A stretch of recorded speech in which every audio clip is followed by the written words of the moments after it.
우리가요, 구원에 이르는 핵심 요소, 어떻게 해야 구원받나요? 노래 많이 불렀어요. 돈으로도 못 가요, 하나님 나라. 그쵸? 그런데 진짜 구원이 어디로부터 나오는지, 그리고 구원을 어떻게 이루게 되는지, 우리가 이 부분에 대해서 오늘 여러분들과 좀 확실하게 이야기를 한번 해보려고 합니다. 시작하기 전에 갈라디아 지역이 어떤 지역인지를 한번 좀 보고 갈게요. 자, 갈라디아는 여기 나온 것처럼요, 이 안디옥하고요, 그 다음 여기 나온 이고니온, 그 다음 루스트라, 더베, 그 다음 이 지역이 다 여기가 뭐예요? 여기가 다 갈라디아 지역이에요. 자, 안디옥에 있는 바울이요, 이 갈라디아 지역에서 어떠한 이야기가 들었다는 소문이 드는 거예요. 너네 바울 왔다 갔잖아. 근데 걔 사도 아니야. 사도는 예수님의 제자가 사도지. 베드로가 사도지. 무슨 바울이 사도야? 그거 아니야. 오히려 마지막 12제자로 들어갔던 마띠아 사도 인정. 바울 어디 언제부터 바울이었다고. 정신 차려. 두 번째, 너네 할례 안 받았잖아. 그걸로는 안 돼. 할례도 받고 율법도 지키고 예수님도 믿는 거야. 그거 안 하면 안 되는 거야 라고 해서 이거저거를 덕지덕지 붙입니다. 안 그래도 예루살렘 공의회 때문에, 물론 예루살렘 공의회의 시점에 대해서는 성경이 정확하지 않기 때문에 학자들마다 의견이 다르지만, 제가 채택한 건 예루살렘 공의회 가갖고 얘기까지 듣고 와서, 왜냐 안디옥에 똑같은 얘기가 있었거든요. 야, 율법하고 할례도 받아야 돼가 있어갖고 그것 때문에 예루살렘까지 가서 여기서 사람들이 가져온 그 서신을 가지고, 그게 아니야, 너희들이 조심해야 될 건 네 개만 조심하면 돼. 목매어 죽인 거, 피, 그 다음에 우상에 더러운 거, 이거 먹지 않는 거, 음행하지 않는 거, 이거 말고는 바울의 말이 맞아 라고 이야기 듣는데 또 이 말이 들려오는 거예요. 아니야, 할례 율법 받아야 돼. 그래서 이 두 가지 문제, 첫 번째 어떤 문제? 사도권 문제. 두 번째는 율법과 할례 지켜야 된다. 그래야지 예수님도 믿고 그래야지 구원받을 수 있다. 이거에 대해서 바울이 참을 수가 없습니다. 그리고 여기다가 편지를 보냅니다. 그 편지의 이름이 갈라디아서입니다. 그래서 이제 바울이 이 갈라디아서를 통해서 이 지역의 사람들에게 어떠한 이야기를 하는지 본격적으로 시작을 해보도록 하겠습니다. 먼저 바울은 사도권 문제에 대해서 아주 강력하게 얘기를 하면서 시작합니다. 갈라디아서 1장 1절에서 2절이에요. 사람들이 뽑은 것도 아니요, 사람들이 보낸 것도 아니요, 예수 그리스도와 그분을 죽은 사람 가운데서 살리신 하나님 아버지께서 사도로 삼으셔서 사도가 된 나 바울이 나와 함께 있는 모든 형제들과 함께 갈라디아에 있는 여러 교회에 이 편지를 씁니다. 기가 막히죠. 뭐라고 씁니까? 사람이 뽑은 것도 아니요, 사람이 보낸 것도 아니요, 예수 그리스도와 그분을 죽은 사람 가운데서 살리신 하나님 아버지께서 사도로 삼으셔서. 여러분, 갈라디아서 읽을 때 이게 왜 나왔지? 안부 인사가 아니라는 거죠. 안부 인사가 아니라 사도권에 대해서 이야기하는 거예요. 뭐라고 합니까? 나는 사도로 직접 부르심을 받은 거다. 사람에 의해서 인정받은 게 아니라, 니네가 인정하고 말 게 아니라 직접 나는 부르심을 받은 자다라고 이야기를 한 거예요. 그러면서 어떤 겁니까? 내가 다른 사도들하고 친해서 이렇게 뭐 뇌물 줬거나 아니면 친해져서 사도 너도 인정해 줄게 이렇게 된 거 절대 아니다. 나는 직접 예수 그리스도의 부름 받아서 간 거다. 예수님한테 인정받은 거지 인간적으로 인정받은 거 아니다. 내가 다메섹에서 예수님이 나를 직접 만났고 그 후에도 내가 만난 사람은 야고보하고 베드로 외에는 없다. 그것도 짧은 시간 동안 있었다. 이러한 이야기를 이제 본격적으로 합니다. 갈라디아서 1장 14절부터 17절이에요. 나는 나와 나이가 비슷한 다른 유대인들보다 더 열심히 유대교를 믿었습니다. 또한 그 누구보다도 조상들의 전통을 지키는 데 열심이었습니다. 그러나 내가 태어나기 전부터 하나님께서는 나를 따로 세우셔서 은혜로 나를 부르셨습니다. 여러분 듣기에는 이게 어렸을 때는 그냥 바울의 믿음의 간증이다 생각했죠. 아니에요. 사도권 방어예요. 그러면서 뭐라고 합니까? 이렇게 얘기합니다. 그래서 나에게 하나님의 아들에 관한 복음을 이방인에게 전하게 하시려고 하나님께서 그 아들을 내게 보이셨습니다. 하나님께서 나를 부르셨을 때 나는 어떠한 혈육을 통해서도 가르침이나 도움을 받지 않았습니다.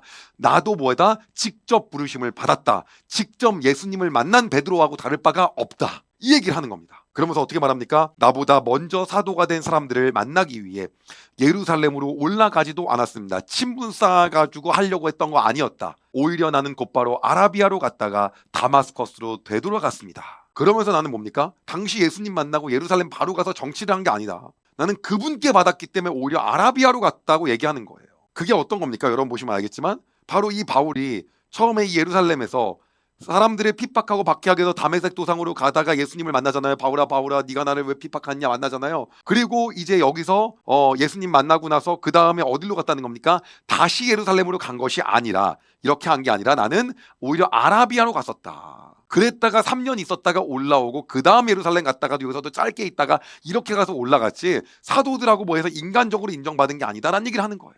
아라비아에서 3년 동안 있었기 때문에 다음 나온 내용이 이런 내용입니다. 3년 뒤에 나는 베드로를 만나려고 예루살렘으로 가서 그와 보름 동안을 함께 지냈습니다.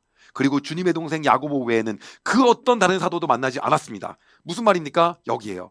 만나고 나서 나는 아라비아로 갔다가 올라가서 예루살렘에서 잠깐 만나고 야고보하고 베드로 만난 거 위에는 없다는 거예요. 내 말이 거짓이 아니라는 것은 하나님께서 아십니다. 그 후에 나는 시리아와 길리기아 지방으로 갔습니다. 그게 이제 위로 올라서 다소까지 갔다는 거예요. 유대에 있는 그리스도의 교회들이 나를 한 번도 만나지 못했습니다. 사람에게 인정받은 거 아니다. 다만 나에 대해서 한때 우리를 박해했던 이 사람이 지금은 박해하던 그 믿음을 전하고 있다는 말만 들었을 뿐입니다. 그렇게 교회에서 웅성거리는 소리를 내가 들었을 뿐이지 어떠한 접촉도 나 있었지 않았다. 그러면서 무슨 얘기합니까? 그래서 이 성도들은 나로 인해서 하나님께 찬양했습니다. 그들은 오히려 바울이 바뀌었다는 걸로 찬양했다는 거죠. 내가 인맥과 무엇을 통해 갖고 사도권 얻고 한 게 아니라는 거예요. 오히려 뭐예요? 주님이 나에게 직접 말씀하신 거라는 거예요. 그리고 나서 이제 드디어 어떤 얘기를 하기 시작하냐면 너희들이 들은 다른 복음에 대해서 얘기하는 거예요. 할례도 받아야 돼. 율법도 해야 돼. 왜 그거를 받아들였냐는 거예요. 그리고 분개해서 이야기하기 시작합니다. 하나님께서 그리스도의 은혜로 여러분을 부르셨는데 여러분이 이렇게 빨리 다른 복음을 믿는다고 하니 놀라지 않을 수 없습니다. 실제로 다른 복음은 없습니다. 그러나 어떤 사람들이 여러분을 혼란스럽게 하여 그리스도의 복음을 바꾸려 하고 있습니다. 우리는 여러분에게 복음을 전했습니다. 그러므로 우리든지 하늘에서 온 천사든지 우리가 전한 복음이 아닌 다른 것을 전한다면 그는 저주받아야 마땅합니다. 이런 얘기예요. 하나님의 사람은 온유하게 말해야 된다. 지금 천사도 저주받아야 된대. 여러분 타협을 할 게 있는 거고 안 할 게 있는 거예요. 예수 그리스도의 복음 앞에서는 타협할 게 없는 거예요. 그 다음입니다. 내가 전에도 말했지만 이제 다시 말합니다. 여러분이 이미 받은 복음 외에 다른 것을 전하는 사람이 있다면 그는 저주를 받아야 합니다. 내가 사람의 마음에 들게 하려는 것처럼 보입니까? 그렇지 않습니다. 나는 오직 하나님의 마음을 기쁘게 하려는 것뿐입니다. 내가 사람을 기쁘게 하려고 한다면 나는 그리스도의 종이라고 할 수 없습니다. 이게 바로 바울이 얘기한 거예요. 이 내용을 요약해서 갈라디아 1장에서 바울이 말했던 부분을 이렇게 요약해서 말씀드려보겠습니다. 바울은 자신이 사람에게서가 아니라 예수님으로부터 직접 사도로 부르심을 받았음을 강조하는 겁니다. 그 다음 다른 복음은 없다며 율법을 강조하는 유대자이다들을 강력하게 비판하는 겁니다. 이것이 갈라디아서 1장 얘기고 전체적인 얘기도 이거 두 가지가 큰 맥락입니다. 갈라디아서를 읽을 때 이 마음을 갖고 읽어야 되는 거예요.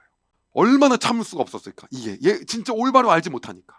바울은 이어서 이야기하는 거예요. 내가 예루살렘 공의에 갔는데 거기서 그들도 당신들이 말하는 사도들과 그 지도자들도 전부 다 내 말에 동의했다. 그리고 내가 말한 것을 바꾸지 못했고 오히려 그것이 맞다고 인정했다. 바울과 사도들의 의견이 일치했다는 것을 갈라디아 교인들에게 이야기하면서 다른 복음이 없음을 다시 한번 강력하게 말합니다. 갈라디아서 2장 2절과 9절을 읽어드리겠습니다.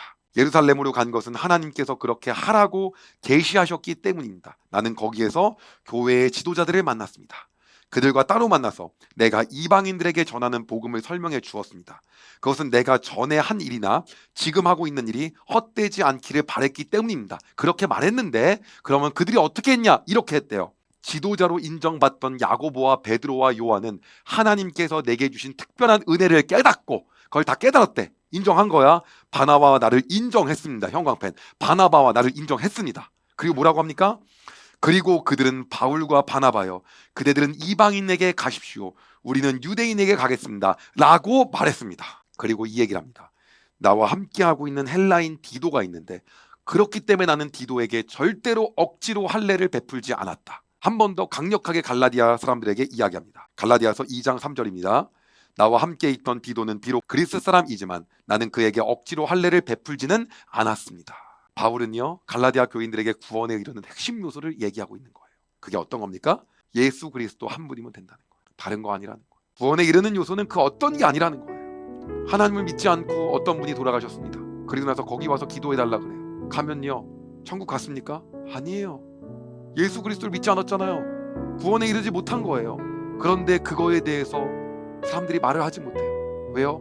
상처받는다고요. 모르는 일이죠. 이런 소리 하고 있어요. 여러분 오늘 갈라디아서를 통해서 바울은 정확하게 이야기하는 거예요. 구원에 이르는 핵심 요소는 예수 그리스도 한 분밖에 없음을 다시 한번 기억하시기 바랍니다. 그것이 오히려 은혜이고 그러기 때문에 우리가 하나님께로 나아갈 수 있는 것입니다. 제가 기도하겠습니다. 주님, 지금도 이 땅에서는 많은 거짓 복음들이 이곳저곳에 전해집니다. 아직도 유월절을 지켜야 한다고 이야기하며 하나님 아버지, 하나님 어머니를 만들어내고 있고, 자기가 성령이라고 이야기하고, 그리고 자신이 예수라고 이야기하며 온통 다른 복음을 뒤섞으며 이야기하는 많은 사람들이 있습니다. 또한 예수 그리스도의 이것저것을 덕지덕지 붙여서 그것도 해야지 구원을 받는 것처럼 이야기하고, 정작 그런 사람들은 예수 그리스도를 믿지 않고 죽었음에도 불구하고 그것은 구원에 이를 수 없다는 말을 하지 못하는 것이 오늘날의 현실입니다. 주님, 그러나 구원에 이르는 핵심 요소는 오직 예수 그리스도 한 분밖에 없음을 이 시간 고백하며 나아갑니다. 복음은 오직 예수 그리스도의 믿음을 통해서만 이루어지며, 구원은 오직 믿음을 통해서만 이루어지며, 은혜 외에는 받을 길이 없음을 다시 한번 고백하며 나아가오니, 주님, 우리의 삶을 통해서 복음에 집중된 인생 살게 하여 주시옵소서. 구원에 이르는 요소가 은혜를 통한 믿음 외에 어떠한 것도 덕지덕지 붙이지 않는 인생 살게 하여 주시옵소서. 오직 믿음으로 나아가는 삶 살게 하여 주시옵소서. 주님을 찬양합니다. 주님께 감사드리며 살아계신 예수님의 이름으로 기도드립니다. 아멘. 여러분, 은혜 많이 받으셨나요? 이 영상을 통해 더 많은 사람들에게 하나님의 은혜를 공유하길 원하신다면 여러분의 구독과 좋아요가 꼭 필요합니다. 오늘도 여러분의 삶에 하나님의 은혜가 가득하길 진심으로 소망합니다.